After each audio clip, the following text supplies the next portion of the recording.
Assalamualaikum warahmatullahi wabarakatuh.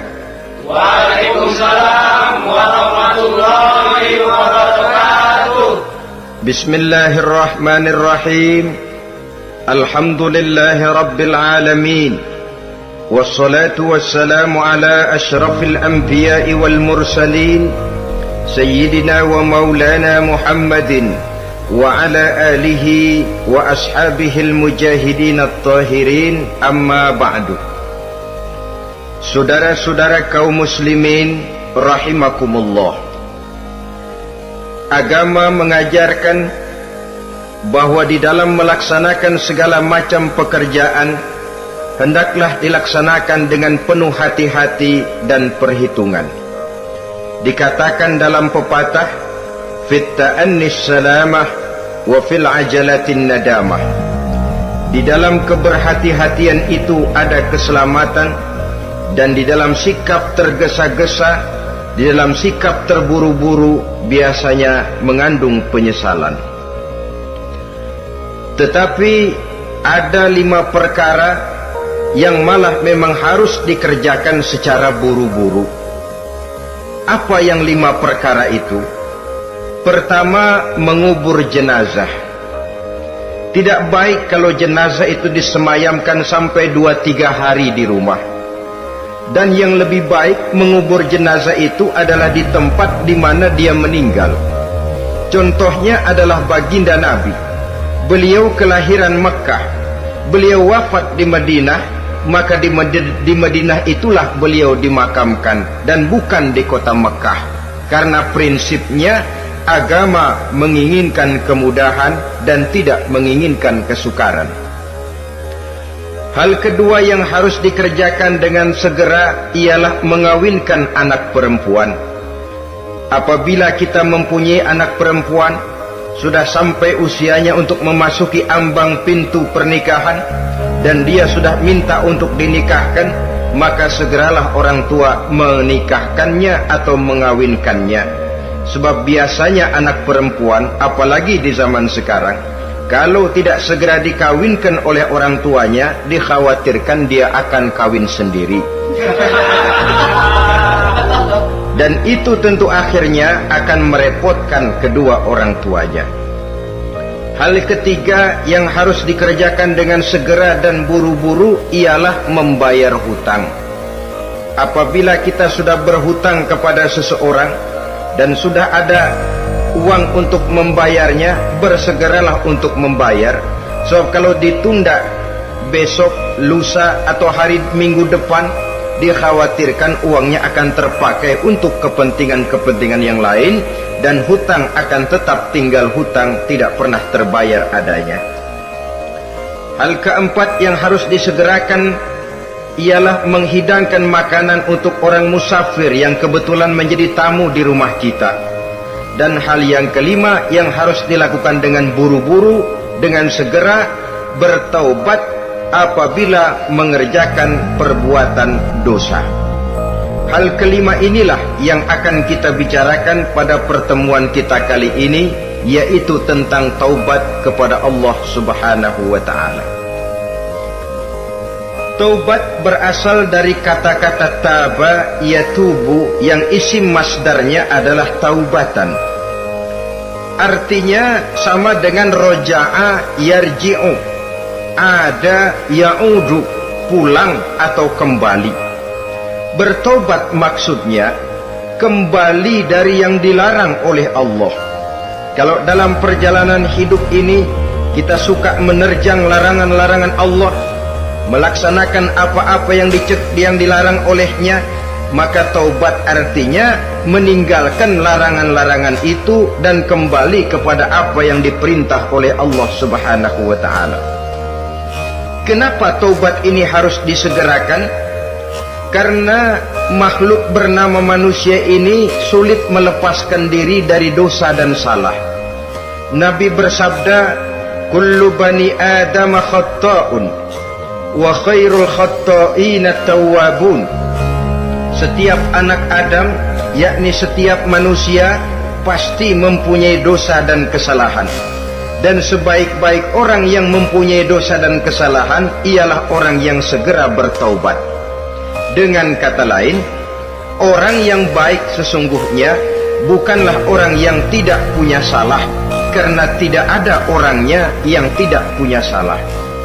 Tetapi orang yang baik adalah orang yang apabila melakukan kesalahan, dia segera sadar, dijadikannya kesalahan itu sebagai pelajaran untuk tidak diulanginya lagi pada masa-masa yang akan datang. Inilah yang digambarkan oleh Allah Subhanahu wa taala dalam surah Ali Imran ayat 135. Walladzina iza fa'alu fahishatan, dan orang-orang yang apabila mereka terjatuh ke dalam perbuatan dosa, au zalamu anfusahum, atau berbuat zalim kepada diri mereka sendiri, zakarullaha fastaghfaru lidzunubihim, mereka segera ingat kepada Allah dan memohon ampun terhadap dosa yang pernah mereka kerjakan. Saudara-saudara kaum muslimin rahimakumullah, sejak awalnya iblis memang sudah memproklamirkan diri di hadapan Allah Subhanahu wa taala. Apa kata iblis? Ya Rabbi wa izzatika la azalu aghwi bani adama ma damat arwahuhum fi ajsadihim. Ya Allah, demi kemuliaan-Mu saya bersumpah, kata iblis, saya akan selalu memperdayakan anak-anak Adam. Saya akan selalu menggoda manusia selama ruh mereka masih ada di dalam jasad mereka. Jadi selama ruh masih ada di dalam jasad, selama itulah iblis akan selalu berusaha menggelincirkan manusia untuk jatuh ke tempat-tempat salah dan ke tempat-tempat dosa. Tetapi kemudian Allah juga memberikan jaminan. Allah menjawab proklamasi iblis ini, wa izzati wa jalali ya mal'un la azalu aghfiru lahum mastaghfaru. Demi kehormatanku, demi kemuliaanku, hai mal'un, hai yang terkutuk, hai iblis, kalaupun engkau selalu memperdayakan manusia, kalaupun engkau selalu menipu dan menggoda mereka sepanjang ruh mereka masih ada di dalam jasad, aku akan senantiasa memberikan ampun kepada mereka sepanjang mereka memohonkan ampun kepadaku. Inilah jaminan dari Allah Subhanahu wa ta'ala. Saudara-saudara kaum muslimin rahimakumullah, oleh karenanya apabila kita berbicara tentang taubat, artinya kita berbicara tentang tingkah laku kita dalam kehidupan sehari-hari. Apa yang harus kita lakukan untuk sempurnanya satu taubat? Pertama, menyesal terhadap dosa yang pernah kita lakukan. Kadang-kadang ada juga orang bertaubat, tapi bukan nyesal terhadap dosa yang dia kerjakan, malah puas katanya. Dia ngomong sama teman-temannya, saya dulu zaman muda sudah kenyang judi, kenyang zina, kenyang mabuk-mabukan, sudah puas. Sekarang tinggal benernya saja, saya sudah taubat. Taubatnya sih bagus, tapi puasnya itu yang jelek. Kenapa harus dikatakan puas? Bukan puas, menyesal. Menyesal saya dulu. Kenapa hanyut terjebak dosa? Kenapa tenggelam di meja judi? Kenapa tenggelam di minum-minuman keras? Kenapa hanyut kepada perbuatan munkar dan maksiat? Saya menyesal sekali. Menyesal diperintah dan bukan malah puas. Dari rasa menyesal ini nanti timbul hal yang kedua, yaitu berniat tidak akan mengulangi lagi perbuatan dosa. Kalau menyesal tapi masih diulangi lagi, itu belum taubat yang sebenarnya. Saya kapok, menyesal, tidak mau minum minuman keras lagi. Besok tidak ada minuman keras, malah pusing, nyari kesana kemari. Itu belum taubat yang sebenarnya. Jadi setelah menyesal, berniat tidak akan mengulangi lagi perbuatan dosa itu. Kalau menyesal tapi masih diulanginya lagi, itu sama saja dengan main-main.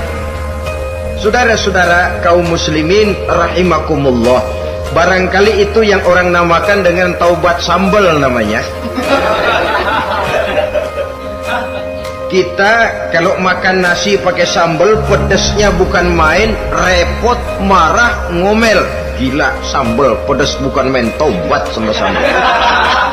Taubat sama sambal katanya. Tapi 2-3 hari kemudian dia makan lagi, nggak ada sambal, nyari.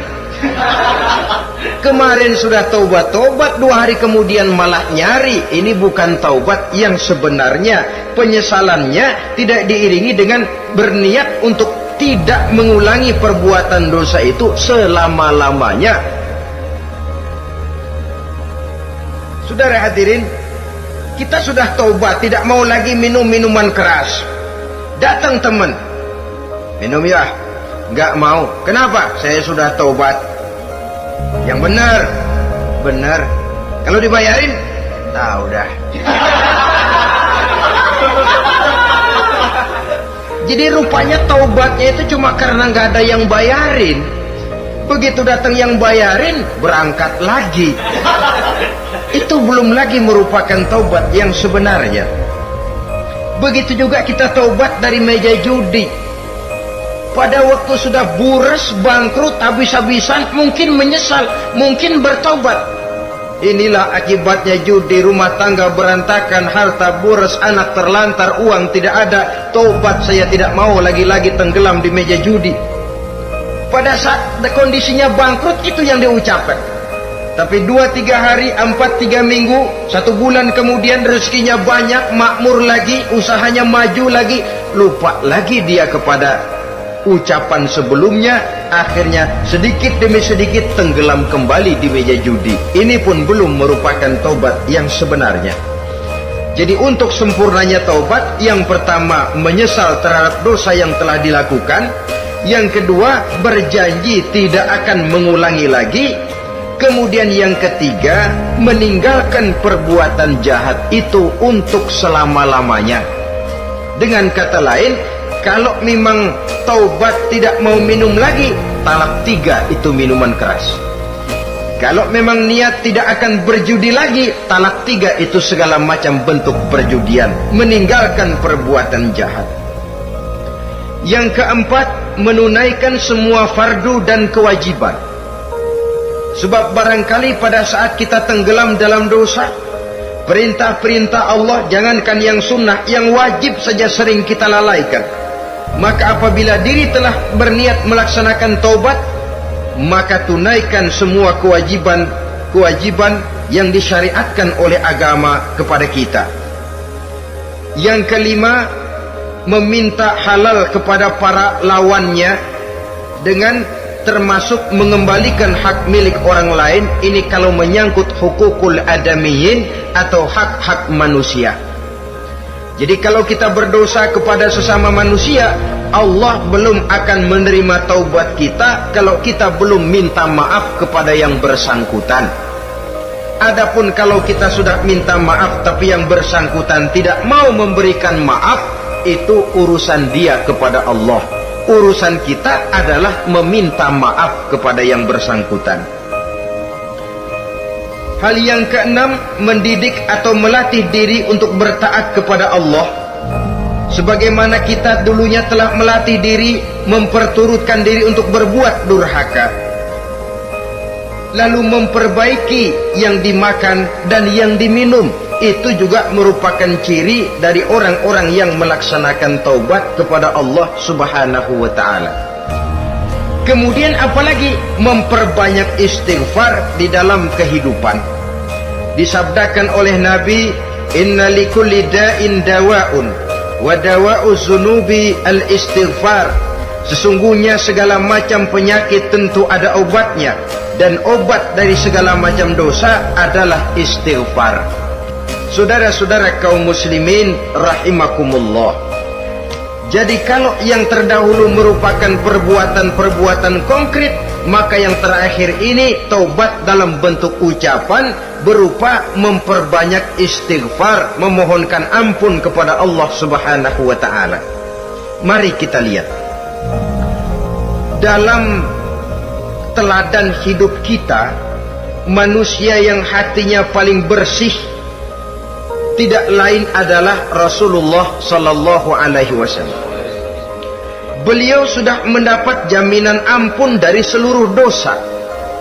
Liyaghfir lakallahu ma taqaddama min zambika wa ma ta'akhkhar, kata Allah.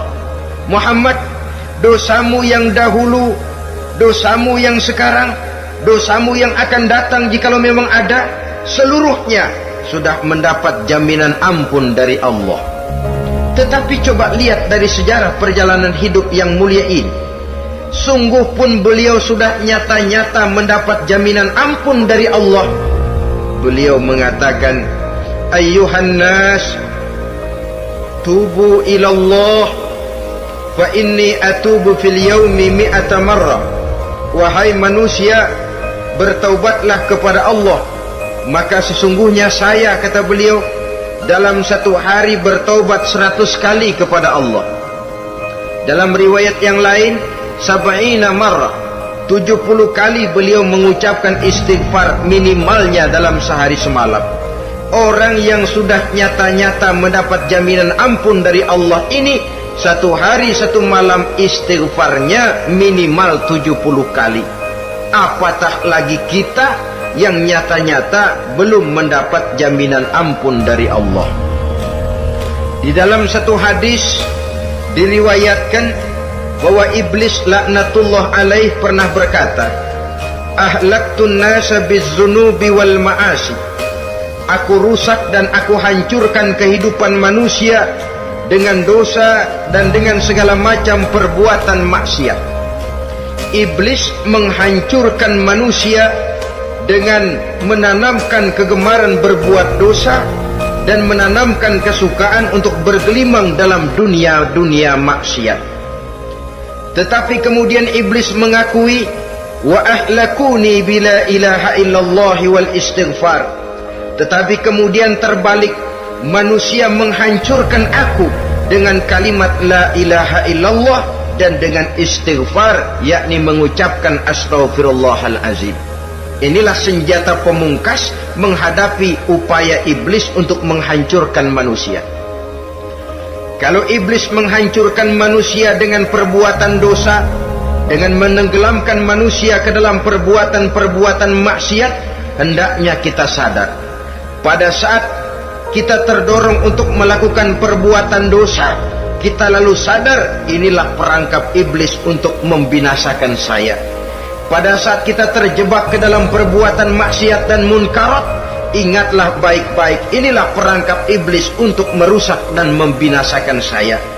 Maka hancurkan perangkap iblis, hancurkan tipu daya dan usaha iblis itu dengan apa? Dengan kalimat la ilaha illallah dan dengan memperbanyak istighfar. Falamma ra'aitu dzalik, ketika aku lihat hal itu, kata iblis, mereka hancurkan kita dengan dosa dan maksiat, dan kita hancurkan mereka dengan la ilaha illallah dan istighfar. Diamkah iblis? Puaskah iblis? Ternyata tidak. Apabila aku lihat usaha manusia itu, ahlaktuhum bil huda, ahlaktuhum bil hawa, wahum yahsabuna annahum muhtadun. Apabila mereka hancurkan aku dengan la ilaha illallah dan istighfar, maka aku kembali menghancurkan mereka dengan mempergunakan hawa nafsu, sehingga mereka menyangka bahwa mereka adalah orang-orang yang mendapat petunjuk. Ditanamkan dalam diri kita perasaan bahwa kitalah orang yang paling benar, itu pun tipu daya iblis. Maka orang pintar itu baik, tapi merasa pintar itu jelek. Orang benar itu bagus, tapi merasa benar itu tidak baik. Karena biasanya orang kalau sudah merasa benar, lalu cenderung untuk menganggap orang lain tidak benar.